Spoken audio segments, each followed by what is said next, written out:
कि इस मांग पर हमने भी सोचा कि देशवासियों को तकलीफ ना हो, सुचारू रूप से उनका वैक्सीनेशन हो। इसके लिए 1 मई के पहले वाली यानी 1 मई के पहले 16 जनवरी से अप्रैल अंत तक जो व्यवस्था थी, पहले वाली पुरानी व्यवस्था को फिर से लागू किया जाए। 18 अप्रैल को ममता बनर्जी ने लिखा था कि टीका खरीदने की जिम्मेदारी राज्य पर डाल दी जाए, राज्य अपने फंड से टीका खरीदें। पंजाब के मुख्यमंत्री ने भी कहा कि राज्य को अपनी वैक्सीन नीति बनाने दें। प्रधानमंत्री ने कहा कि कुछ ही समय बाद राज्य विरोध करने लगे। विरोध करने वालों में बीजेपी शासित राज्य नहीं थे, लेकिन क्या केंद्र ने वही नीति बनाई जैसी राज्य चाहते थे कि हमें सस्ता टीका मिले या केंद्र से दुगने दाम पर मिले। 19 अप्रैल को केंद्र ने राज्यों पर जवाबदेही डाल दी, लेकिन उसके एक दिन पहले पूर्व प्रधानमंत्री मनमोहन सिंह प्रधानमंत्री नरेंद्र मोदी को पत्र लिखते हैं। कहते हैं कि केंद्र सरकार को अगले 6 महीने में किन टीकों की डिलीवरी की उम्मीद है, यह स्पष्ट किया जाए। यह भी लिखा कि पहले ही टीके का ऑर्डर दे दिया जाए। यह भी बताएं कि कैसे इस सप्लाई को राज्यों में वितरण किया जाएगा। 10% इमरजेंसी के लिए रख ले, लेकिन बाकी का प्रयोग किस तरह करना है, इसे लेकर राज्य ठीक से प्लान कर सकें।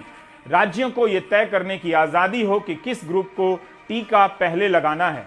45 से नीचे वालों में भी अगर वो किसी को टीका लगाना चाहें, जैसे कि कोई फ्रंटलाइन वर्कर हो, तो ये आजादी उन्हें हो। कंपल्सरी लाइसेंसिंग प्रोविजंस लागू किया जाए ताकि ज्यादा से ज्यादा कंपनी टीका बना सकें, और ये कि जिन टीकों को बाहर की विश्वसनीय संस्थाओं ने अनुमति दे दी है, उन्हें भारत में आने की अनुमति दे दी जाए।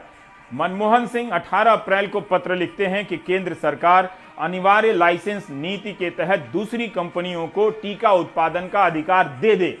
इस बात को समझने में केंद्र सरकार लंबा वक्त लगा देती है।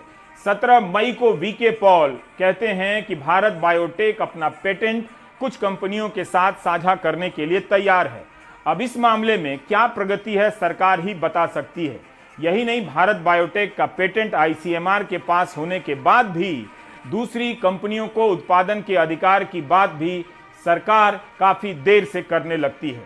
आम आदमी पार्टी और कांग्रेस ने कहा है कि सुप्रीम कोर्ट के सवाल पूछने के बाद केंद्र सरकार की नींद टूटी है। Universal free vaccination Congress party का लगातार एक ही नारा रहा है, एक ही मांग रही है, एक ही डिमांड रही है, परंतु सरकार बार बार इसे दुत्कारती रही।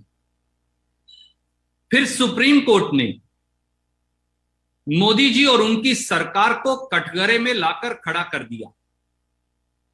कई हाई कोर्ट्स ने तो मोदी सरकार की नीति को मैन स्लॉटर की संज्ञा भी दे दी। आज कम से कम एक बात की खुशी है, आधी अधूरी ही सही, भारतीय राष्ट्रीय कांग्रेस की उस मांग को स्वीकार कर, देश की उस मांग को स्वीकार कर 18 साल के आयु से अधिक हर भारतीय की वैक्सीनेशन की जिम्मेवारी अधूरे तरीके से ही सही मोदी सरकार ने उसे पार्शली माना तो सही।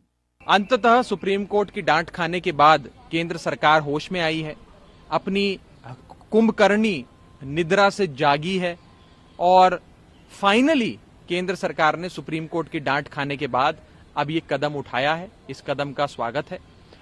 देर आए दुरुस्त आए। और ये भी कहना चाहूंगा कि लगातार विपक्ष की जो मांग थी, दिल्ली की भी जो मांग थी, वो यही थी कि नेशनल इम्यूनाइजेशन कार्यक्रम जो इस देश में पीढ़ियों से चलता आ रहा है, उसी तर्ज पे वैक्सीन का कार्यक्रम भारत देश में चलाया जाए। प्रधानमंत्री ने यह नहीं कहा कि 1 मई से केंद्र अपनी जवाबदेही भी पूरी नहीं कर पा रहा था। 50% टीका खरीदने के अधिकार होने के बाद भी जिन्हें पहली डोज लगी थी, उनके लिए दूसरी डोज नहीं मिल रही थी। आज भी बहुतों को दूसरी डोज नहीं मिली है, लिहाजा कोवैक्सीन की दूसरी डोज का अंतराल 3 महीना करना पड़ा।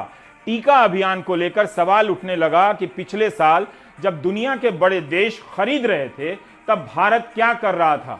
इसका सीधा जवाब तो नहीं दिया, लेकिन प्रधानमंत्री ने कहा कि अपने देश के वैज्ञानिकों पर भरोसा था, इसलिए सरकार टीके के वितरण के काम में लगी हुई थी। अमेरिका जैसे देश अपनी कंपनियों के अलावा दूसरे देश की कंपनियों से भी टीका खरीद रहे थे। इसका मतलब यह नहीं था कि उन्हें अपने देश के वैज्ञानिकों पर कम भरोसा था। केंद्र सरकार ने आज इस फैसले के बहाने क्या सुप्रीम कोर्ट में जवाब देने से खुद को बचाया है? सवाल यह है, सुप्रीम कोर्ट ने सरकार से कहा था कि टीका अभियान से जुड़ी एक एक फाइल अदालत के सामने पेश की जाए।